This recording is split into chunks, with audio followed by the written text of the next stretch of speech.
In Module 6, we're going to learn how to add web links to your course. Web links are a really great supplemental feature that will let you add resources that enhance your course and help your students learn more. While a web links document page is automatically created when your course is created, you do not have to have one. You can, just as with any other document page, remove it using the Manage Course tool. So let's look at Manage Course to learn more about this valuable tool. So you click on Manage Course, click on Manage Features, and now you can see the page where we can manage our web links and learn more. So as with any other document page, you can see that there's three basic options for our web links page. There's a hide option, which means that instead of displaying up here where the students can see it, it'll display down here in the faculty only section. You can also rename the page. Web links as a name is very generic. So let's rename it something more useful for our course. Let's call it TWEN Tools.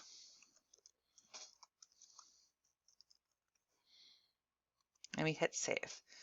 You can see that now web links has been changed both here and the left navigation bar to TWEN Tools. Lastly, we can manage the page.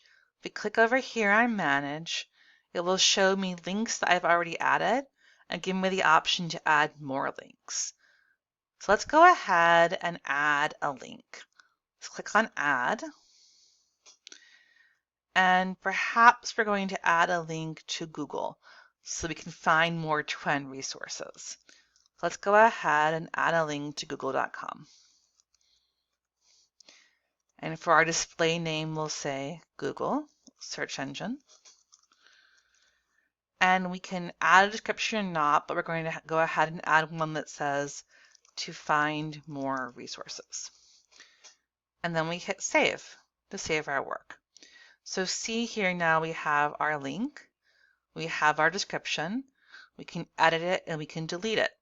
We can also organize our links. If I click over here on organize, it will give me the option of organizing them from A to Z or from Z to A. I'm going to settle on A to Z. You can also do more fine organization, moving them up and down like this.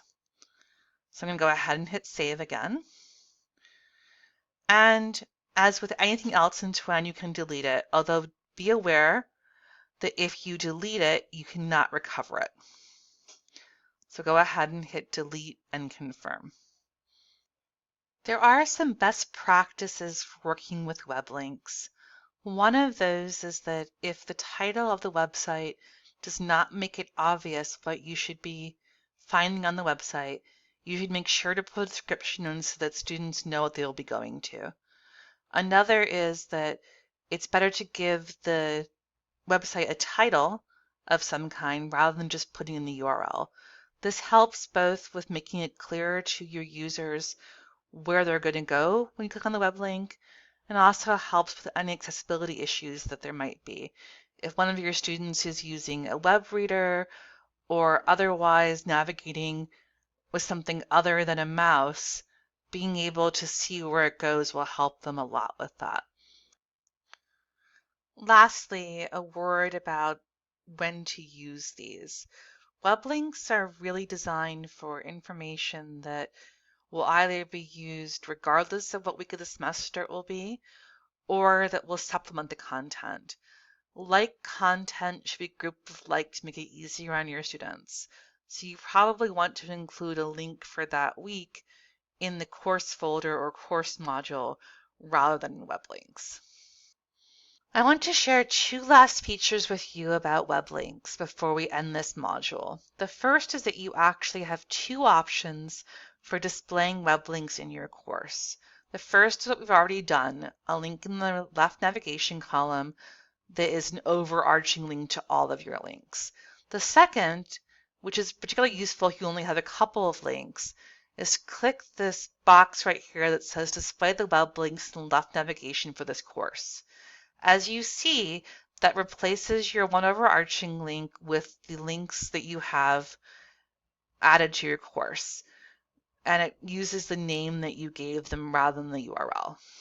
While that feature is useful if you only have a few links, the other organization tool is useful if you have many links. You can see here the word keywords. If you have a list of 10, 15, 20 links, your students can search here using keywords to find the link that they need to use at that particular time. This concludes the module on web links. Thank you for your time.